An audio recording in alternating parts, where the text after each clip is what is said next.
வார்த்தையிலே நாம் தொடர்ந்து தியானித்துக் கொண்டிருக்கிறோம். கடந்த நாட்களிலே என்னென்ன மாற்றினார் என்று நம்ம பார்க்கிறோம். துக்கத்தை சந்தோஷமாய் மாற்றின இயேசு, புலம்பலை ஆனந்த களிப்பாய் மாற்றுகிற இயேசு, சிறையிருப்பை மாற்றுகிற இயேசு, மாறாவின் கசப்பை மாற்றுகிற இயேசு, சாபத்தை மாற்றுகிற இயேசு, இருளை மாற்றுகிற இயேசு. இன்றைக்கு இருளை மாற்றுகிற இயேசு, கோணலானவைகளை செவ்வையாக்குகிற இயேசு. இந்த ரெண்டு தலைப்பை பற்றி நாம் பார்க்க போகிறோம். இருளை வெளிச்சமாக மாற்றுகிற இயேசு. எல்லாம் சொல்லுங்க, இருளை வெளிச்சமாக மாற்றுகிற இயேசு. அல்லேலூயா. சங்கீதம் புஸ்தகம் 18ஆம் அதிகாரம் 28ஆம் வசனம். 18:28 சங்கீதம். தேவனீர் என் விளக்கை ஏற்றுவீர். என் விளக்கை ஏற்றுவீர். என் தேவனாகிய கர்த்தர் என் இருளை வெளிச்சமாக்குவார். என் தேவனாகிய கர்த்தர் இருளை வெளிச்சமாக்குவார். எல்லாருடைய வாழ்க்கையில இருள் சூழ்ந்து கொண்டு இருக்கிறது. எப்படி? இருள் என்றாலே பாவம் என்று சொல்லப்பட்டு இருக்கிறது. இருள் என்றாலே பாவத்தின் கிரியைகள், இருள் என்றால வியாதியின் கிரியைகள், இருள் என்றால கஷ்டத்தின் கிரியைகள், இருள் என்றால மன கிளசத்தின் கிரியைகள், இருள் என்றால நம்முடைய வாழ்க்கையில துக்கம் கொண்டு வந்து நிறுத்தும். அப்போ ஆண்டவர் சொல்றார், இருளை வெளிச்சமாக மாற்றுகிறார். இந்த வசனம் என்ன சொல்லப்பட்டிருக்கு? வாசிங்க மறுபடியும். தேவரீர் என் விளக்கை ஏற்றுவீர். தேவரீர் என் விளக்கை ஏற்றுவீர். என் தேவனாகிய கர்த்தாவே இருளை வெளிச்சமாக்குவார். இருளை வெளிச்சமாக்குவார். கர்த்தர் இருளை வெளிச்சமாக்குவார்.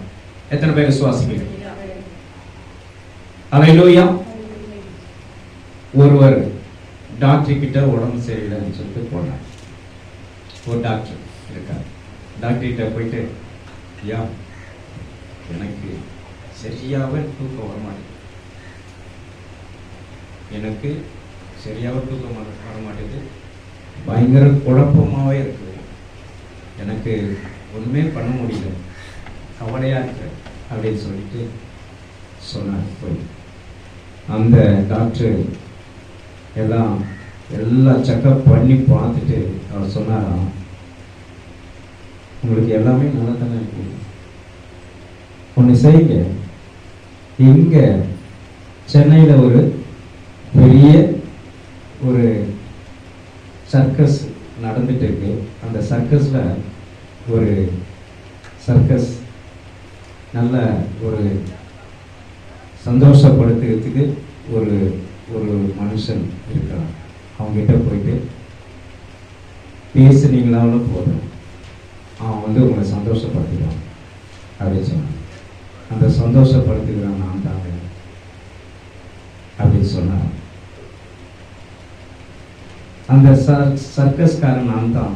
ஆனா எனக்கு மற்றவர்களை சிரிக்க வைக்கிறேன், மற்றவங்களை சந்தோஷப்படுத்துறேன், ஆனா எனக்கு என்னுடைய வாழ்க்கையில சந்தோஷம் இல்லை அப்படின்னு சொன்னார்.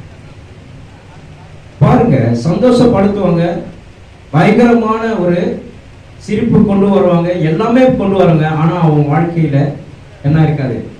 சந்தோஷம் இருக்காது, கவலைப்பட்டு கொண்டு இருப்பாங்க, நிம்மதி இருக்காது, தூக்கம் வராது.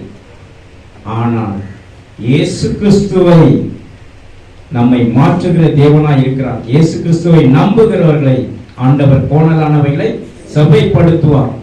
துக்கத்தை சந்தோஷமாய் மாற்றக்கூடியவர் நம் ஆண்டவராகி இருக்கிறார். அல்லேலூயா. எத்தனை பேர் விசுவாசிக்கிறீங்க? அவரால் கூடாத காரியம் ஒன்றுமே இல்லை.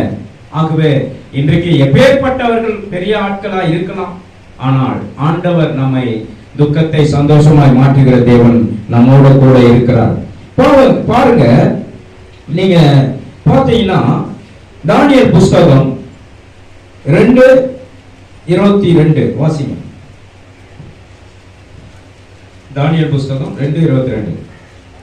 தானியேல் தீர்க்கதரிசி சொல்லுகிறார், இருளில் இருக்கிறதை அவர் அறிவார். அவரே ஆழமும் மறைபொருளுமானதை வெளிப்படுத்துவார். இருளில் இருக்கிறதை அவர் அறிவார். என்ன சொல்லுங்க? இருளில் இருக்கிறதை அவர் அறிவார். அப்போ வெளிச்சம் அவரிடத்தில் தங்கும். அப்போ அந்த வெளிச்சத்துக்குரிய தேவன் யார் என்றால் தேவன் இயேசு கிறிஸ்து மாத்திரம்தான். அப்போ இருளில் இருக்கிற ஜனங்கள் ஆச்சரியமான வெளிச்சத்தை கண்டார்கள் என்று வேதம் சொல்லுகிறது. அப்போ ஆண்டவருடைய பிள்ளைகள், இன்றைக்கு ஆண்டவருடைய வார்த்தை கேட்டுக்கொண்டு இருக்கிறவர்கள், நீங்கள் எல்லாம் இருளின் பிள்ளைகள் அல்ல, இரவின் பிள்ளைகள் அல்ல, நீங்கள் எல்லாம் வெளிச்சத்தின் பிள்ளைகள். எல்லாம் சொல்லுங்க, பகலின் பிள்ளைகள், வெளிச்சத்தின் பிள்ளைகளாய் நீங்க இருக்கிறீர்கள். கர்த்தருக்கு ஸ்தோத்திரம். எத்தனை பேர் விசுவாசிக்கிறீங்க? அப்போ ஆண்டவருக்கு தம்மை அர்ப்பணிக்கும் போது எப்பேற்பட்ட இருளில் இருந்தும் ஆண்டவர் கொண்டு வந்து நம்மை ஆச்சரியமான ஒளிக்கு கொண்டு வந்து நிறுத்துவார். அதுதான் சொல்றார், பாவ இருள் என்னை வந்து சூழ்ந்து கொள்கையில் தேவன் அவர் தீபமாய் என்னை தேற்றினார். அவர் தேவன், அவர் தீபமாய் நம்மை தேற்றுகிற தேவன் அவர்தான். அப்போ அந்த தேவனை நாம் நாடி அவரை துதித்து அவரை ஆராதித்து அதை மகிமைப்படுத்தணும் என்றால் நிச்சயமாய் நம்முடைய வாழ்க்கை அல்லேலூயா மிக செழிப்பாக இருக்கும். அது மாத்திரமல்ல, சந்தோஷத்தை கர்த்தர் கொடுப்பார். அல்லேலூயா. எப்பேற்பட்ட சந்தோஷத்தை தேடியும் ஓடிக்கொண்டே இருக்க கூடாது நம்ம. அல்லேலூயா. பெருங்கூட்டத்தை பார்த்து டிவியில ஆசீர்வாதம் டிவின்னு போட்டா அந்த கூட்டத்தை பார்த்துட்டு ஜனங்க ஓடிக்கொண்டே இருக்கிறாங்க. அங்க தீர்க்க தரிசனம் சொல்லுவாரு, அங்க எது நடக்கும்? நீங்க இருக்கிற இடத்திலே தீர்க்க தரிசனம். நீங்களே ஒரு தீர்க்கதரிசி. எத்தனை பேர் விசுவாசிக்கிறீங்க? நீங்களே ஒரு தீர்க்கதரிசி. உங்களுக்கு ஆண்டவர் பேசுவார். வேதத்தை நீங்க வாசிக்க, அதுதான் வேத திட்டம் வச்சிருக்கிறேன். அந்த வேதத்தை நீங்க படிச்சிட்டீங்க அப்படின்னா உங்களோட பேசுவார் ஆண்டவர். விசுவாசிக்கிறீங்களா? தினந்தோறும் வேதத்தை வாசிச்சுட்டு ஸ்தோத்திர பலி இடுங்க. ஸ்தோத்திரத்தினால் கிருபை பெருகும். ஒரு அம்மா சொல்றாங்க, எத்தனையோ டாக்டர் கிட்ட பார்த்துட்டேன், என் பையனுக்கு கால் ஓடிச்சு, டாக்டர் வந்து சரியா வந்து சரியா இது பண்ணல அப்படின்னு சொல்லிட்டாங்க. அதுக்கப்புறம் ஒரு பாஸ்டர் கிட்ட போனேன், ஜெபம் பண்ணாரு. அம்மா ஸ்தோத்திர பலி பண்ணுங்கம்மா, ஆண்டவர் உங்களுக்கு ஸ்தோத்திரத்தினால கிருபை கிடைக்கும் அப்படின்னு சொன்னாங்க. அதுக்கப்புறம் ஸ்தோத்திரம் பண்ணி 1000 ஸ்தோத்திர பலி பண்ணியிருக்கான். 1000 ஸ்தோத்திர பலியில அல்லேலூயா கொஞ்சம் கொஞ்சமா நடக்க ஆரம்பிச்சிட்டான் பையன். கர்த்தர் பெரிய காரியங்களை செய்ய. என்னுடைய வாழ்க்கையில கூட நான் 3 மாசத்துல 1.5 மாசத்துல நடக்க ஆரம்பிச்சிட்டேன். விசுவாசிக்கிறீங்களா? டாக்டர் சொன்னாரு, நீங்க 6 மாசம் ஆனாலும் நீங்க என்ன பண்ணணும், ரெஸ்ட்ல தான் இருக்கணும்னு சொன்னாங்க. ஆனா இன்னைக்கு ஆண்டவர் கொண்டு வந்து உங்க கண் முன்னே நிறுத்திட்டார். கர்த்தர் பெரிய காரியங்களை செய்து கொண்டு இருக்கிறார். எத்தனை பேர் விசுவாசிக்கிறீங்க? அப்போ ஸ்தோத்திர பலி என் வாழ்க்கையிலும் ஸ்தோத்திர பலி எனக்கு மேன்மைப்படுத்தினது. உங்களுடைய வாழ்க்கையிலும் ஸ்தோத்திர பலி உங்களை மேன்மைப்படுத்தும். இருளில் இருக்கிற கிரியைகளை எல்லாம் எடுத்து போடுவார் ஆண்டவர். எத்தனை பேர் விசுவாசிக்கிறீங்க? அப்போ ஆண்டவருக்கு நாம் முக்கியத்துவம் கொடுக்கணும். கர்த்தருக்கு தாம் முக்கியத்துவம் கொடுக்கும் போது உன் வாழ்க்கை வெளிச்சமாக மாறும். அல்லேலூயா. நாம் இரவின் பிள்ளைகளும் இருளின் பிள்ளைகளும் அல்ல. நீங்க யாரா இருக்கிறீங்க? வெளிச்சத்தின் பிள்ளைகள். எல்லாம் சொல்லுங்க, பக்கத்துல இருக்கிறவங்கள பார்த்து சொல்லுங்க, வெளிச்சத்தின் பிள்ளைகள். அல்லேலூயா. வெளிச்சத்தின் பிள்ளைகள், கர்த்தருடைய பிள்ளைகள், வெளிச்சத்தின் பிள்ளைகள். ஆண்டவர் இருளை வெளிச்சமாக மாற்றுவார். நம்முடைய துக்கம் சந்தோஷமாய் மாறும். நம்முடைய சிறையிருப்பை மாற்றுகிற தேவன். நம்முடைய வாழ்க்கையில் எவ்வளவு கசப்புகள் இருந்தாலும் அவர் தேனாக மாற்றுவார். நம் தேவன் நமக்கு தேனாக மாற்றி நம்மை வழி நடத்த வல்லமையுள்ள தேவனாய் இருக்கிறார். நாம் நம்முடைய துக்கத்தை சந்தோஷமாய் மாற்றுகிற தேவன், நம்முடைய சாபத்தை ஆசீர்வாதமாய் மாற்றுகிற தேவன் உங்களோடு கூட இருக்கிறார். இயேசு. எல்லாம் சொல்லுங்க, நம்மோடு கூட இருக்கிறார். இயேசு. இயேசு நம்மோட கூட இருக்கிறார். அவரை நீங்க அல்லேலூயா நாடி இருக்கும்போது உங்கள் வாழ்க்கை மேன்மைப்படும். அல்லேலூயா. அதுதான் மத்தேயு புத்தகம் 5:15 வாசிங்க. மத்தேயு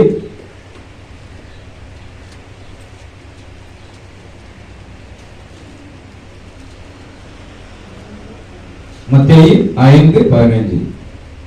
இருளில் இருக்கும் ஜனங்கள் பெரிய வெளிச்சத்தை கண்டார்கள். மரண இருளின் திசையில் இருக்கிறவர்களுக்கு வெளிச்சம் உதித்தது என்று. ஆமென். அல்லேலூயா. அதாவது மரண இருளில் இருக்கிறவர்களுக்கு என்ன உதித்தா? வெளிச்சம் உதித்தது. இன்றைக்கு எவ்வளவு பெரிய வியாதி படுக்கையில இருக்கிறியா, நீ இயேசுவை தேடி வா, இயேசு அண்டையில வா, சபைக்கு வா. சபையில தான் ஆண்டவர் உனக்கு அற்புதம் நடக்கும். எத்தனை பேர் விசுவாசிக்கிறீங்க? சபையில தான் அதிசயம் நடக்கும், சபையில தான் நன்மை நடக்கும், சபையில தான் உனக்கு அற்புதத்தை ஆண்டவர் செய்து காண்பிப்பார். நீ சாட்சியா நிற்பார். எவ்வளவு பெரிய பலவீனங்கள், எவ்வளவு பெரிய கொடிய வியாதியா இருந்தாலும், அது கேன்சர் வியாதியா இருந்தாலும் மாற்றக்கூடிய வல்லமை படைத்தவர் நம் ஆண்டவராகிய இயேசு. எத்தனை பேர் விசுவாசிக்கிறீங்க? அல்லேலூயா. நம்முடைய வாழ்க்கையில பாருங்க, 2 கிட்னி போயிடுச்சு ஒரு சிஸ்டருக்கு. நம்ம சபையில தான் 2 கிட்னி போயிடுச்சு. அவங்களுடைய வாழ்க்கை டாக்டர் சொல்லிட்டாரு, முடியாது, இம்பாசிபிள் சொல்லிட்டாரு. அவங்களுடைய மூஞ்சிலாம் வீட்டுச்சு. நல்லா ஆள் நல்லா இருப்பாங்க. நம்ம 2வது சர்வீஸ் வரோம் பாருங்க, 2 கால் வீங்கிடுச்சு, ஆள் ஒல்லி ஆயிட்டாங்க. பயம் வந்து விட அவங்கள பார்க்கறதுக்கு ரொம்ப நல்லா அழகாக வருவாங்க, ஆனால் ஒல்லியாகி ரொம்ப ஒரு மாதிரி ஆயிட்டாங்க. கர்த்தர் பாருங்க, கிட்னி ஆண்டவர் டிரான்ஸ்ஃபர் பண்ண வச்சு அவங்க இன்னைக்கு சாட்சியா சொல்றாங்க. அந்த அடையாளமே தெரியாது இருக்காங்க. அப்போ எந்த அளவுக்கு ஆண்டவர் எப்பேற்பட்ட கொடிய வியாதியையும் ஆண்டவர் மாற்றுகிறார். எவ்வளவு கொடிய வியாதி இருளிலிருந்து நம்மை மாற்றுகிற கர்த்தர் நம்மோட கூட இருக்கிறார். எத்தனை பேர் விசுவாசிக்கிறீங்க? சபையை நீங்க நேசிக்கும் போது, சபைக்கு கீழ்ப்படியும் போது, கர்த்தர் உன் வாழ்க்கையில இருளில் இருந்து ஆண்டவர் வெளிச்சத்தை கொண்டு வந்து உன்னை நிறுத்துவார். எத்தனை பேர் விசுவாசிக்கிறீங்க? ஆமென் சொல்லுங்களேன். ஆமென். அல்லேலூயா. இன்றைக்கு எவ்வளவு பெரிய பாடுகள் மத்தியிலும், எவ்வளவு பெரிய நஷ்டத்தின் மத்தியிலும் நாம் கடந்து வரும் பொழுது கர்த்தர் இருளில் இருக்கிற நஷ்டங்கள் ஒழிந்து போகும், இருளில் இருக்கிற வியாதி விலகி போகும், இருளில் இருக்கிற போராட்டங்கள் விலகி ஓடும். இன்றைக்கு ஹல்லேலூயா, கர்த்தர் நம்மை இருளிலிருந்து வெளிச்சத்தை கொண்டு வருவார். நேற்றைய தினத்துல ஹல்லேலூயா தூங்கிட்டு ஜெபிச்சுட்டு தூங்கிட்டோம். நல்லா தூங்கிட்டு இருக்கும்போது ஒரு 11:30 மணிக்கு ஒரு ஃபோன் வருது. பாஸ்டர், ஒரு அதாவது எங்களுடைய சொந்தக்கார மாமா, அவங்களுடைய மாமா குடிச்சிட்டு ஒரே கலாட்டா குடிச்சிட்டு ஒரே கலாட்டா பயங்கரமான திட்டி இது பண்ணி பாருங்க. இப்பேற்பட்ட இருள்லாம் இருக்கு. சனிக்கிழமை தான் நமக்கு வேதனையும் கஷ்டமும் வரும். சனிக்கிழமை சபைக்கு போக விடாத சாத்தான் ஏதாவது பண்ணுவான். சனிக்கிழமை தான் நம்ம வந்து ஏதோ ஒரு ஃபங்க்ஷனு அல்லது ஏதோ ஒரு பிரச்சனைகள் வரும். அதனால நம்ம வந்து அதை நாடக்கூடாது. நம்ம எதை பார்க்கணும்? ஞாயிற்றுக்கிழமையை தான் பார்க்கணும். விசுவாசிக்கிறோம். ராத்திரியில வருதுன்னா இயேசுவின் நாமத்துல போ என்று பயமுறுத்துகிற ஆவியை, பொல்லாத ஆவியை போ என்று சொல்லி ஜெபிக்கணும். நம்ம அந்த நேரத்துல நான் ஜெபிச்சு அவங்களுக்கு என்ன பண்ணேன்? சமாதானப்படுத்தணும். அவ்வளவு அல்லேலூயா பயம் அவங்களுக்குள்ளே வந்தது, அவங்கள வெளிப்படுது. அப்போ பாருங்க, இன்றைக்கு நைட்டு 11:30 மணிக்கு பிரச்சனையை ஃபோன் பண்ற அளவுக்கு என்ன இருக்கு? பிசாசுடைய வேலை இருள நமக்கு கொண்டு வந்து நிற்கும்.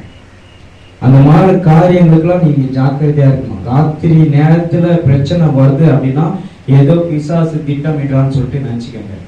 அதற்கு முக்கியமானது நம் ஆண்டவராகிய வெளிச்சம் தான் முக்கியம். விசுவாசிகளா, ஜெபம் முக்கியம். ஜெபத்தை நீ பண்ணு பாரு, உன் வாழ்க்கையில மாற்றத்தை கர்த்தர் கொடுக்கிறாரா இல்லையான்னு பாருங்க. விசுவாசிகளா, உடனே ஆண்டவர் என்ன பண்ணுவாரு? உங்களுடைய துக்கம் சந்தோஷமாய் மாறும். ஆண்டவர் எல்லா கசப்புகளும், வாழ்க்கையில எவ்வளவு கசப்பு இருந்தாலும் மாற்றக்கூடிய தேவன் நம்மோடு கூட இருக்கிறார். எத்தனை பேர் விசுவாசிக்கிறீங்க? எல்லா தடைகளை உடைக்கிறவர். அந்த நேரத்துல தான் உனக்கு கவலைப்படுத்துவோம், வேதனைப்படுத்துவான். ராத்திரியில தான் பிரச்சனையை கொண்டு வரான் சாத்தான். அதனால ஜாக்கிரதையா இருங்க. நல்ல ஜெபம் பண்ணிட்டு படுங்க. ஜெபத்துக்கு ஈடானது எதுவுமே கிடையாது. அல்லேலூயா. எத்தனை பேர் விசுவாசிக்கிறீங்க? ஜெபத்துக்கு முக்கியத்துவம். ஜெபம் பண்ணாத நீங்க என்ன பண்ணாதீங்க? படுக்கையில ஏறாதீங்க. படுக்கை மிகவும் அல்லேலூயா ஜெபம் இதுவா இருக்கணும். ஜெப தூபம் இருக்கணும். ஜெப தூபம் இருந்தா தான் உங்களுடைய வாழ்க்கையில ஒரு மாற்றம் வரும். இருள் என்ற அல்லேலூயா பாவ இருள் என்ற இது கிரியை வெளியேறும். அது பிசாசின் தந்திரங்கள். நம்மளை கவலைப்படுத்துறது யாரு? பிசாசின் தந்திரம். இதற்காக நம்ம நிறைய பேர் என்ன பண்றாங்க, இதற்காக நம்ம என்ன பண்ணலாம் அப்படின்னு சொல்லிட்டு குறி சொல்றவனை பார்த்து ஓடுவாங்க, குடுகுடுப்புக்காரனை பார்த்து ஓடுவாங்க. சில பேர் என்ன பண்ணுவாங்க, மந்திரவாதியை பார்த்து ஓடுவாங்க. எந்த மந்திரவாதியா இருந்தாலும், எந்த தந்திரவாதியா இருந்தாலும், வேதத்தை சொல்லப்பட்டிருக்கல, மந்திரவாதியை என்ன பண்ணிட்டான், நான் ரட்சிக்கப்பட நான் என்ன வேணும் பிலிப்பி கிட்ட கேட்கறேன்னா இல்லையா, நான் ரட்சிக்கப்பட எனக்கு நான் என்ன செய்யணும் அப்படின்னு சொல்றான். ஞானஸ்தானம் எனக்கு கொடுக்க மாட்டீங்களாங்க. ஞானஸ்தானத்தை கொடுத்தாருல பிலிப்பு. அதுக்கப்புறம் என்ன கேட்கிறான், பரிசுத்த ஆவியை நான் பெற்றுக்கொள்ள அதற்கு நான் எவ்வளவு பணம் வேண்டுமானாலும் நான் கொடுக்கிறேன், எவ்வளவு பணம் வேண்டுமானாலும் நான் கொடுக்கிறேன்னு சொல்றாரு. கடைசியில பார்த்தா உன் பணம் உன்னோட நாசமா போகும் அப்படின்னு சொல்லிட்டாரு. யாரு? பேதுரு சொல்லிட்டாரு. அல்லேலூயா. அப்போஸ்தலர் பேதுரு சொல்லிட்டாரு, பணத்தால பெற்றுக்கொள்ள முடியாததை உங்களுடைய முழங்காலில் பெற்றுக்கொள்ள முடியும். எத்தனை பேர் விசுவாசிக்கிறீங்க? ஜெப ஆவி உங்கள் மேல் ஊற்றப்படும் பொழுது உங்கள் வாழ்க்கை வித்தியாசப்படும். கர்த்தர் உங்களை ஆசீர்வதிக்க அவர் வல்லமை உள்ள தேவனாய் இருக்கிறார். எத்தனை பேர் விசுவாசிக்கிறீங்க? ஆண்டவர் பெரிய காரியங்களை செய்வார். பாருங்க, எசேக்கியேல் வாழ்க்கையில ஒரு இருள் சூழ்ந்தது, மரண இருள் இருக்கிறதே. மரண இருள் வந்து மோசமான பயத்தை கொண்டு வந்து நிறுத்தும். விசுவாசிக்கிறீங்களா? கிறிஸ்தவனுக்கு அப்படி இருக்காதுன்னு நினைக்கிறேன். எனக்கு மரணம்னா பயமே கிடையாது. உங்களுக்குலாம் மரணம் பயம் இருக்கக்கூடாது. ஏன்னா ஆண்டவருடைய பிள்ளைகள். மறுபடியும் நம்மளை ஆண்டவர் மறுரூபமாக்குவார். விசுவாசிக்கிறீங்களா? மறுபடியும் மறுரூபமாக்குவார். ஒரு ட்ரிப் எனக்கு ஒரு கனவு வந்தது. அந்த கனவு ஏற்கனவே நான் உங்ககிட்ட சொல்லியிருக்கிறேன்னு நான் நினைக்கிறேன். அப்போ அந்த கனவுல பார்த்தீங்கன்னா ஒரு கல்லறையில் எனக்கு தெரிஞ்ச ஒரு ஊழியக்காரராக இருக்கிற அவர் நண்பர், அவரு என்னுடைய மனைவி எல்லாரும் ஒரு வந்து என்ன நீ படுத்துக்கோ, கல்லறை பெட்டியில் படுத்துக்கோன்னு சொல்கிறாங்க. கல்லறை பெட்டியில் நான் படுத்துக்கிட்டது எனக்கு கொஞ்சம் கூட பயம் இல்லை. கல்லறை பெட்டியில் படுத்துட்டேன். அவங்க சொல்கிறத அதை கேட்டு படுத்துட்டேன். இப்போ வருவாங்க, ஆளுங்க வருவாங்க, வந்து உன்னை மூடுவாங்க, நீ கண்ணை மூடிக்கோ, நீ மறைச்சிடுவ. அதுக்கப்புறம் ஆண்டவர் உன்னை இதுக்கு கூட்டிகிட்டு போயிடுவார், தேவதூதர்கள் வருவாங்க அப்படிலாம் சொல்கிறாங்க. சொல்லும்போது எனக்கு கொஞ்சம் கூட பயம் இல்லை, அந்த இருள் என்ற பயம் இல்லை. அப்புறம் பார்த்தா இவங்க என்ன பண்ணிட்டாங்க, என்னை படுக்க வச்சுட்டு போயிட்டாங்க. என்ன விட்டுட்டு போறீங்கன்னு சொல்லிட்டு நான் அப்படியே படுத்துன்னு தான் இருக்கிறேன். இவங்க எல்லாம் போறாங்க, எல்லாம் போயிட்டாங்க. அந்த நேரத்தில் ஒரு பெரியவர் வந்து என்னை தட்டி திட்டி எழுப்புறாரு. உனக்கு இந்த நேரமா, இன்னும் உனக்கு நேரம் வரல, எழுது அப்படின்னு சொல்லிட்டு கையை பிடிச்சி எடுத்து அவரை நிற்க வச்சுட்டாரு. நிற்க வச்சுட்டு, உன்னை யார் படுக்க வச்சது? ஐயா இந்த மாதிரி சொல்லுவாங்க, உனக்கு நேரம் வரல, இன்னும் நேரம் இருக்குன்னு சொல்லிட்டு அவர் கூடயே நான் போயின்னு இருக்கேன். போயின்னு இருக்கும்போது ஒரு பையன், சின்ன பையன் ஓடியாந்து, ஐயா இந்த பாக்ஸுக்கு பணம் கொடுக்கல அப்படின்னு அவர் சொல்றாரு. உடனே அவர் சொல்றாரு, இந்த பாக்ஸு யாருமே படுக்காத பாக்ஸு, இதில் யாருமே இது மூடல, அதனால இந்த பாக்ஸை நீ வச்சுக்க, எங்களுக்கு வேணாம்னு சொல்லிட்டு போகிறார். அப்போ நான் போயினே இருக்கிறேன், அவர் மறைஞ்சிட்டார். அப்போ பாருங்க எவ்வளோ பெரிய இருள். சாத்தான் வந்து பயத்தை கொண்டு வரான், நம்ம பயப்படக்கூடாது. விசுவாசிக்கிறீங்களா? அதே போல எசேக்கியேல் வாழ்க்கையில மரண இருள் சூழ்ந்த பொழுது அவன் பயப்படுறான். ஆண்டவரே, சோத்துல போய் முட்டி தலையில இடிச்சு என்ன பண்றான், அழுகுறான், வேதனைப்படுறான். வேதனைப்படும் பொழுது அவனுடைய வாழ்க்கை எப்படிப்பட்டதா இருந்தது? பயம். ஆனால் ஆண்டவர் அவனுக்கு என்ன கொடுத்தாரு? மீண்டுமாய் அவனுக்கு ஜீவனை கொடுத்து, மீண்டும் 15 வருஷம் நீ ஆயுசோட வாழ அப்படின்னு சொல்லிட்டார். விசுவாசிக்கிறீங்களா? அப்போ இதெல்லாம் எங்க இருந்து வருது பார்க்கும்போது, இயேசு கிறிஸ்துவின் மூலமாக உங்களுக்கு மரண இருளிலிருந்து ஆண்டவர் வெளிச்சத்தை கொண்டு வருகிறார். ஜீவனுள்ள வெளிச்சம் உங்களுக்கு உதிக்கிறது. எத்தனை பேர் விசுவாசிக்கிறீங்க? ஜீவனுள்ள வெளிச்சம் உங்களுக்குள்ள உதிக்கும் போது நமக்கு பயங்கள் நீக்கி போகிறோம். விசுவாசிக்கிறீங்களா? பயங்கள் நீக்கி போகும். கர்த்தர் எல்லா தடைகளையும் நீக்க அவர் வல்லமை உள்ள தேவனாய் இருக்கிறார். எத்தனை பேர் விசுவாசிக்கிறீங்க? ஆமென் சொல்லுங்க. அதுதான் 1 தெசலோனிக்கேயர் 5:5 வாசிங்க. 1 தெசலோனிக்கேயர், நீங்கள் எல்லாரும் வெளிச்சத்தின் பிள்ளைகளும் பகலின் பிள்ளைகளுமா இருக்கிறீர்கள். நாம் இவர்களுக்கு இரவுக்கும் இருளுக்கும் உள்ளானவர்கள் அல்ல. எல்லாம் சொல்லுங்க, உள்ளானவர்கள் அல்ல. எல்லாவற்றுக்கும் எல்லா பயங்கரமான இருள் மரண இருளிலிருந்து நம்மை பாதுகாக்க அவர் வல்லமை உள்ள தேவனாய் இருக்கிறார். அவர் நம்மை நடத்துவார். நம்மை எல்லாவற்றிலிருந்து வழி நடத்த அவர் வல்லமை உள்ள தேவனாய் இருக்கிறார். எத்தனை பேர் விசுவாசிக்கிறீங்க? ஆமென் சொல்லுங்க. அல்லேலூயா. கர்த்தர் பெரிய காரியங்களை செய்ய அவர் வல்லமை உள்ள தேவனாய் இருக்கிறார். கர்த்தருடைய நாமம் மகிமைக்காக ஸ்தோத்திரம். அல்லேலூயா. அவருடைய வெளிச்சம், அவருடைய வசனங்கள் நமக்கு வெளிச்சமாய் இருக்கிறது. எப்படி வசனம்? கால்களுக்கு தீபமாயும் பாதைக்கு வெளிச்சமாய் இருக்கிறது. ஆகவே தேவ ஜனமே, இருளில் இருக்கிற ஜனங்கள் ஆச்சரியமான வெளிச்சத்தை கண்டார்கள் என்று வேதம் சொல்லுகிறது. நீங்கள் அல்லேலூயா ஆண்டவருக்கு பிரியமாய் வாழ கர்த்தர் கிருபை செய்வாராக. 2 பேதுரு புத்தகம் 1:19 வாசிங்க.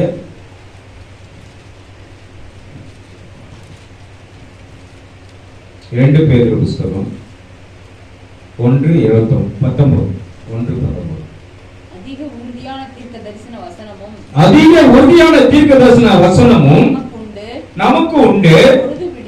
பொழுது விடிந்து விடிவெள்ளி உங்கள் இருதயங்களில் உதிக்கும் அளவும் இருளுள்ள ஸ்தானத்தில் பிரகாசிக்கிற விளக்கை போன்று வசனத்தை கவனித்திருப்பது நலமாய் இருக்கும். ஆமென். வசனத்தை கவனிக்கிறவருக்கு நலமாய் இருக்குமா? எத்தனை பேர் விசுவாசிக்கிறீங்க? எப்பேற்பட்ட இருள் இருந்தாலும், எப்பேற்பட்ட வியாதி இருந்தாலும், எப்பேற்பட்ட சரி டாக்டர் என்ன பண்ணிடுவாரு? டாக்டர் கைவிட்டுவாரு. கைவிட்டாலும் நாம் பயப்பட வேண்டியதில்லை. கர்த்தர் வசனத்தின் மூலமாக உங்களை குணப்படுத்த அவர் வல்லமையுள்ள தேவனாய் இருக்கிறார். எத்தனை பேர் விசுவாசிக்கிறீங்க? ஆமென் சொல்லுங்க. வசனத்தை அனுப்பி உன்னை குணப்படுத்துகிற தேவன் நம்மோடு கூட இருக்கிறார். எத்தனை பேர் விசுவாசிக்கிறீங்க? அல்லேலூயா. கழுகுக்கு சமமான வாழ வயதுள்ள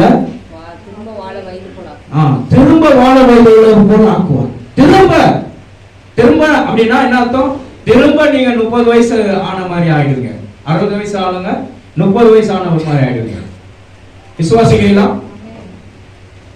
30 வயசு ஆளுங்க 15 வயசு மாதிரி ஆக்கிடுவாங்க. 20 வயசு மாதிரி ஆக்கிடுவாங்க. அவ்வளவு பலம் கர்த்தர் உங்களுக்கு கொடுத்து உங்களை உயர்த்த அவர் வல்லமையுள்ள தேவனாய் இருக்கிறார். எத்தனை பேர் விசுவாசிக்கிறீங்க? ஆமென். இருளில் இருக்கிற ஜனங்கள் ஆச்சரியமான வெளிச்சத்தை கண்டார்கள் என்று வேதம் சொல்லுகிறது. பாருங்க, அப்போ வசனத்துக்கு முக்கியத்துவம் கொடுங்க, வார்த்தைக்கு முக்கியத்துவம் கொடுங்க. இந்த மாதத்துல, இந்த வருஷத்துல ஒரு தீர்மானம் எடுங்க. எப்படியாவது நான் வேதத்தை ஃபுல்லா முடிப்பேன். இது வரைக்கும் எத்தனை பேர் அதை தீர்மானம் எடுத்து முடிச்சிருக்கீங்க? 90 அதிகாரத்துக்கு வந்துட்டீங்களா? 90 அதிகாரத்துக்கு வந்துட்டீங்களா? ஆதியாகமோ யாத்திராகமோ 90 அதிகாரத்துக்கு வந்துட்டீங்களா? உங்களுடைய வாழ்க்கை மேன்மைப்படும். எத்தனை பேர் விசுவாசிக்கிறேன்? உங்களுடைய வாழ்க்கை அல்லேலூயா சமாதானமா இருக்கும்.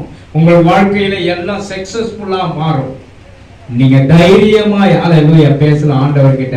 ஆண்டவர் உங்களோட பேசுவார். நீங்க வேற எங்கேயும் தேடி ஓட வேண்டியதில்லை. இங்க கூப்பிடுறாங்க, அங்க கூப்பிடுறாங்க, அங்க கூப்பிடுறாங்க, அங்க தீர்க்க தரிசனம் சொல்றாங்க, எங்க குறி சொல்றாங்க, அங்க சொல்றாங்க. ஓட வேண்டிய அவசியமே இல்லை. உங்களுக்குள்ள நீங்க தான் தீர்க்கதரிசி. எத்தனை பேர் விசுவாசிக்கிறீங்க? உங்களுக்குள்ள தீர்க்கதரிசி நீங்க தான். எப்படிப்பட்டவர்களா இருப்பீங்க? நல்ல வேதத்தை வாசிக்கும் போது கர்த்தர் உங்களைத்தான் பயன்படுத்துவார். விசுவாசிக்கிறீங்களா? கர்த்தர் உங்களை கொண்டு பெரிய திட்டங்களை வைப்பார். இரண்டாவதாக நாம் பார்க்கும்போது கோணலானவைகளை செவ்வையாக்குவார். கோணலை மாற்றுகிற கிறிஸ்து நம்மோடு கூட இருக்கிறார். கோணலை மாற்றுகிற கிறிஸ்து. அல்லேலூயா. வாசிப்போம். ஏசாயா தீர்க்கதரிசன புஸ்தகம்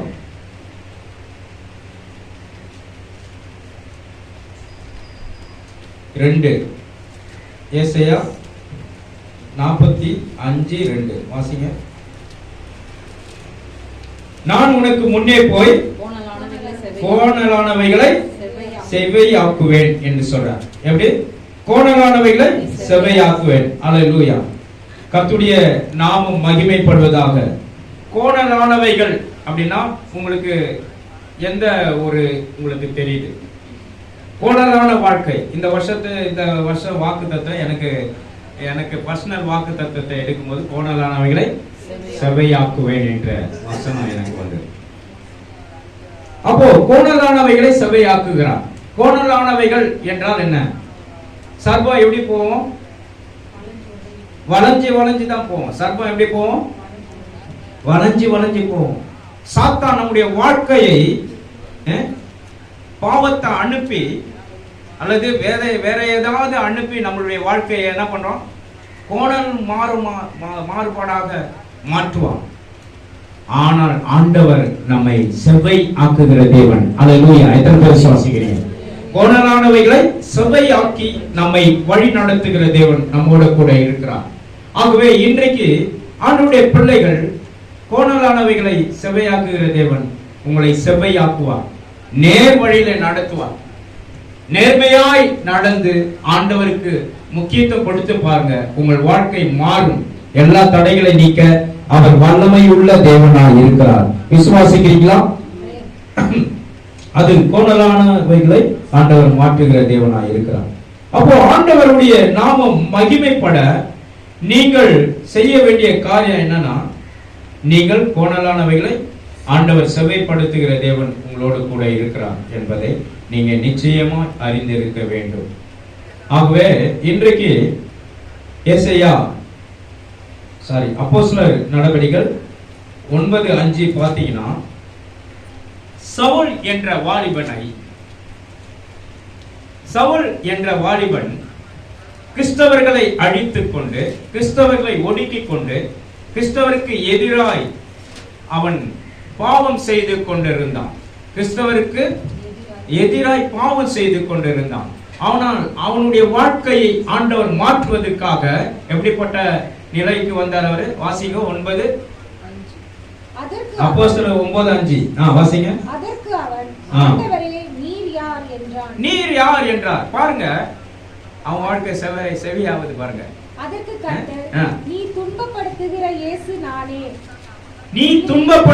இயேசு நானே. அப்ப பாருங்க, ஒரு வாலிபனை ஆண்டவர் தொட்டுட்டார் அப்படின்னா, அல்லது உங்களை கண்டிட்டார் என்றால் அவனுடைய வாழ்க்கை வித்தியாசப்படும், ஒரு மாறுதல் ஏற்படும். அதுதான் கோணலை செவ்வை ஆக்குகிறவர். விசுவாசிக்கிறீங்களா? கோணலை செவ்வை ஆக்குகிற நம்முடைய வாழ்க்கையில நம்முடைய பிள்ளைகள் தாறுமாறா போய்கொண்டே இருப்பாங்க. பாவத்தின் அடிப்படையில பாவம் செய்து கொண்டு கோணலும் மாணலுமான வழியில போய்கொண்டே இருப்பாங்க. அது நமக்கு என்னது பிடிக்காது. அந்த பிடிக்காத நேரத்துல தான் கர்த்தரை நீங்க நோக்கி கூப்பிடுங்க. கர்த்தர் கோணலை செவ்வையாக்குவார். எல்லாம் சொல்லுங்க, கோணலை செவ்வையாக்குவார் ஆண்டவர். அல்லேலூயா. உங்களுடைய பிள்ளைகள் வாழ்க்கையிலும் இது நடக்கும். பாருங்க, ஒரு வாலிபனை ஆண்டவர் தொடுகிறார். அந்த வாலிபன் யாரு? பவுல். சவுலை பவுலாய் மாற்றினான். அப்போ அந்த ரவுடித்தனமாய் இருக்கிறவனை ஆண்டவர் இன்னைக்கு பாத்தீங்கன்னா, நிறைய இடத்துல பாத்தீங்கன்னா, ஒவ்வொரு சாட்சிகளை கேட்டீங்கன்னா எப்படிப்பட்டவர்களா இருந்திருப்பாங்க? ஒரு ஊழியக்காரங்க ரவுடித்தனமா இருந்திருப்பாங்க, கோணலான வழியில போய்கொண்டு இருந்திருப்பாங்க. ஆனால் அப்படிப்பட்டவர்களை தான் ஆண்டவர் தேற்றுகிற தேவன் நம்மோடு கூட இருக்கிறார். செவ்வை ஆக்குகிற தேவன். எத்தனை பேர் விசுவாசிக்கிறீங்க? உன் வாழ்க்கையை செவ்வை ஆக்க வேண்டும் என்றால் அல்லேலூயா, ஆண்டவரை நோக்கி நீ கூப்பிடு. உன் வாழ்க்கையில எப்பேற்பட்ட துஷ்டனையும் ஆண்டவர் செவ்வை ஆக்குவார். விசுவாசிக்கிறீங்களா? இனி உன் வழியாய் துஷ்டன் கடந்து வருவதில்லை. சொல்லுங்க, இனி உன் வழியா துஷ்டன் கடந்து வருவதில்லை. உன்னுடைய பிள்ளையை நீ துஷ்டத்தனமா பார்க்கிறியா? இன்றைக்கு ஆண்டவர் தொடுகிறார். எத்தனை பேர் விசுவாசிக்கிறீங்க? ஆமென் சொல்லுங்களேன். இன்றைக்கு ஆண்டவர் தொடுகிறார். எல்லா தடைகளையும் நீக்கிறார். கோணலாய் செவ்வை ஆக்குகிற தேவன் இந்த இடத்துல வந்திருக்கிறார். விசுவாசிக்கிறீங்களா? ஆமென். சவுலை பவுலாய் மாற்றினான். பாருங்க, சவுல் எல்லா கிறிஸ்தவர்களை அடித்து நொறுக்கி எல்லாரையும் கொன்று தீர்த்து கொண்டிருந்தான். அந்த நேரத்துல இவன் தமஸ்கு என்ற ஊருக்கு போறான். போற இடத்துல என்ன நடந்தது? இயேசு சந்திக்கிறார். அவனை போய் சந்திக்கும் போது அவன் வாழ்க்கையில கண்ணு என்ன ஆச்சு? கண்ணு குருடாயிடுச்சு. பயங்கரமான ஒளியை கண்டு பார்க்கறான். ஒளியை பார்த்தவனே கண்ணு இருளாயிடுச்சு. ஐயோ, எனக்கு போயிடுச்சு ஆண்டவரே, நீ யாரு? நீ முள்ளில் உதைக்கிறது உனக்கு கடினமா என்று சொல்ற. நீ முள்ளில் உதைக்கிறது கடினமா? பாருங்க, அப்படிப்பட்ட ஒரு ரவுடித்தனமா கிறிஸ்தவருக்கு விரோதமா எழுப்பினவர்களை ஆண்டவர் எந்த நேரத்தில் சொல்றாரு பாருங்க. இன்றைக்கு உங்களுக்கு சபைக்கு போக விடாத ஒருவேளை உங்க பிள்ளைகள் இருக்கலாம், அல்லது குடும்பத்துல கணவர் இருக்கலாம், அல்லது அல்லேலூயா உங்களுடைய நண்பர்கள் இருக்கலாம். ஆனால் ஆண்டவர் கோணலானவைகளை சபையாக்குகிறவர் அவர்தான். அவர் மாத்திரம்தான் முடியும். அல்லேலூயா. எத்தனை பேர் விசுவாசிக்கிறீங்க? இயேசுவால முடியாத காரியம் ஒண்ணுமே இல்லை. பாருங்க, சவுலை பவுலாய் மாற்றினார். அதற்கு பிறகு சவுலை ஆண்டவர் தெரிந்தெடுத்து யாருக்காக பயன்படுத்துறாரு? சவுலை யாருக்கு? ராஜாக்களுக்காகவும் ஆசிரியர்களுக்காகவும் அப்புறம் புறஜாதிகளுக்காகவும். அல்லேலூயா. எபேசு பட்டணத்துக்கு அங்க ஓடி போய் என்ன பண்ற? சுவிசேஷ ஊழியத்தை செய்கிறார். எத்தனை புக்கு எழுதியிருக்கிறார் தெரியுமா? வேதத்துல யாருமே அவ்வளவு புக்கு எழுதல. 14 புஸ்தகத்தை அவர் எழுதியிருக்கிறார். எத்தனை பேர் விசுவாசிக்கிறீங்க? 14 புஸ்தகத்தை எழுதியிருக்கிறார். அவ்வளவு ஞானத்தை கொடுத்திருக்கிறார், அவ்வளவு அறிவை கொடுத்திருக்கிறார். இன்றைக்கு தேவ ஜனமே, அல்லேலூயா, கோணலானவைகளை செவ்வையாக்குகிறவர் நம் ஆண்டவராகிய இயேசு மாத்திரம்தான். எத்தனை பேர் விசுவாசிக்கிறீங்க? ஆமென் சொல்லுங்களேன். உன் வாழ்க்கையிலே கோணலானவைகளை செவ்வையாக்குவார். உன் பிள்ளைகளை அல்லேலூயா கோணலான பாதையிலே போகிறார்களா, அவர்களை கொண்டு நீ ஜெபம் பண்ணு. கர்த்தர் எல்லாவற்றையும் மாற்றுவார். எத்தனை பேர் விசுவாசிக்கிறீங்க? கர்த்தர் தடைகளை மாற்றுவார். எல்லா கட்டுகள் உடைக்கப்படும். எல்லாவற்றிலும் ஆண்டவர் உங்களோடு பேசிக் கொண்டு இருக்கிறார். தேவ ஜனமே, பிரியமானவர்களே, கர்த்தர் உங்களோடு கூட இருக்கிறார். நான் உன்னை விட்டு விலகுவதும் இல்லை, உன்னை கைவிடுவதும் இல்லை. நீ ஆண்டவரை நோக்கி கூப்பிடு. கர்த்தருக்கு பயந்த பிள்ளைகளை ஆண்டவர் ஆசீர்வதிப்பார். எத்தனை பேர் விசுவாசிக்கிறீங்க? ஆமென் சொல்லுங்களேன். கர்த்தர் பெரிய காரியங்களை செய்ய அவர்களால் முடியாத காரியம் ஒன்றுமே இல்லை. அல்லேலூயா. பாருங்க, யோவான் 1:9 வாசிங்க. யோவான் 1:9.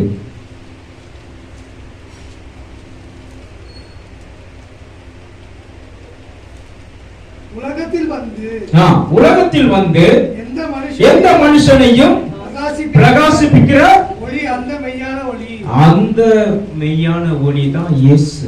எத்தனை பேர் விசுவாசிக்கிறீங்க? உலகத்தில் வந்து பிரகாசிப்பிக்கிற ஒளி, அந்த மெய்யான ஒளி தான் இயேசு. இயேசு சாதாரண தெய்வம் இல்லைங்க. அல்லேலூயா. ஆண்டவர் உலக இரட்சகர், என்னை தேற்றுகிற தேவன். உங்களையும் உங்களுடைய குடும்பத்தை தேற்ற அவர் வல்லமை உள்ள தேவனாய் இருக்கிறார். இன்றைக்கு அந்த ஆணி பதிந்த கரம் உங்களை ஒருவரை தொட்டுக் கொண்டிருக்கிறது. இன்றைக்கு எல்லா வியாதி வெளியேறி கொண்டிருக்கிறது, எல்லா கட்டுகள் உடைகிறது. உங்களுடைய சரீரத்தை கர்த்தர் தொடுகிறார். எத்தனை பேர் விசுவாசிக்கிறீங்க? ஆண்டவர் உன்னை கொண்டு பெரிய திட்டங்கள் வச்சிருக்கிறார். மகளே, கோணலானவை செவ்வையாக்குகிறது. கோணலானவைகளை செவ்வையாக்குகிறது. அவரால் கூடாத காரியம் ஒன்றுமே இல்லை.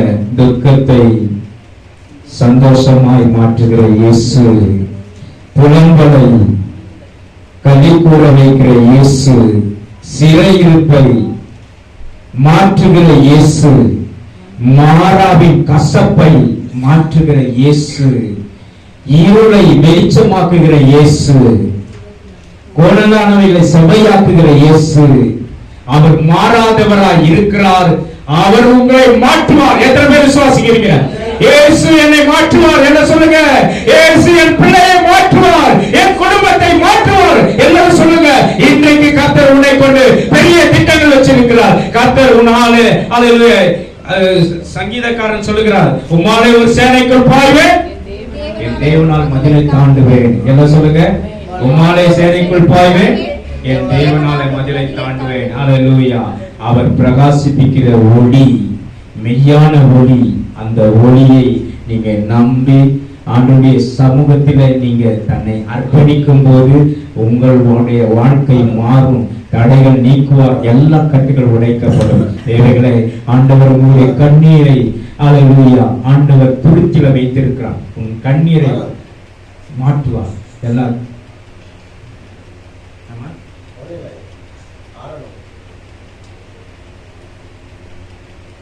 சோதரம் எல்லாவற்றையும் மாற்றக்கூடிய வல்லமை நம்ம எல்லாரும் எழுந்திருக்கணும். கர்த்தர் நம்மை ஆசீர்வதிக்க ஆண்டவர் மாற்றுகிற தேவன். ஹல்லேலூயா. உங்கள் துக்கம் சந்தோஷமாய் மாறும், தலைமுறை ஆனந்த களிப்பாய் மாற்றுகிறார். சிறையிருப்பை மாற்றுகிற இயேசு, மாறாவின் கஷ்டத்தை மாற்றுகிற இயேசு, சாபத்தை மாற்றி ஆசீர்வாதத்தை கொடுக்கிற இயேசு, இருளை வெளிச்சமாக மாற்றுகிற இயேசு, கோணலை மாற்றுகிற இயேசு. ஆண்டவர் மாறாதவர், எல்லாவற்றையும் மாற்றுகிறவர். அவர் மாறாதவராக இருக்கிறார். உங்களுக்கு மாறாதவர்.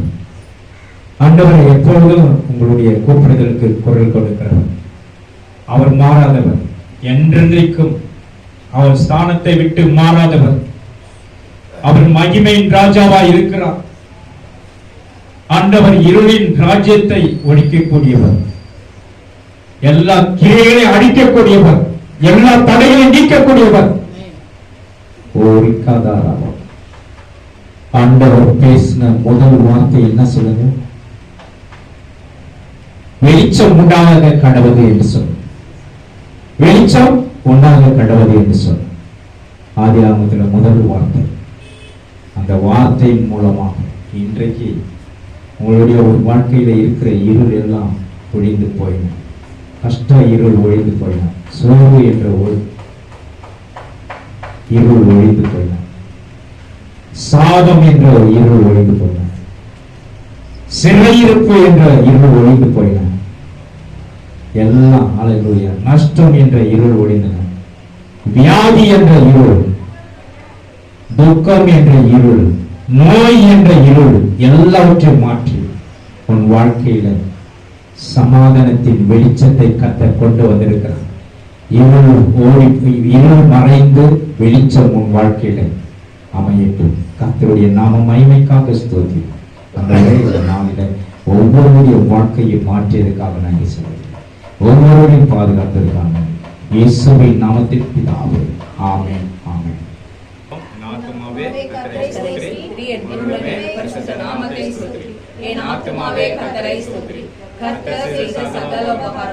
நம் ஆண்டவராகிய இயேசு கிறிஸ்துவின் கிருபையும் பிதாவாகிய தேவனுடைய அன்பும் பரிசுத்த ஆவியானவருடைய அன்புடைய ஐக்கியமும் சமாதான சுகமும் நாம் அனைவரோடும் என்றென்றும் கூட இருப்பதாக. ஆமென் சொல்லுவோம். அல்லேலூயா, அல்லேலூயா, அல்லேலூயா. கர்த்தர் உங்களை ஆசீர்வதிப்பார்.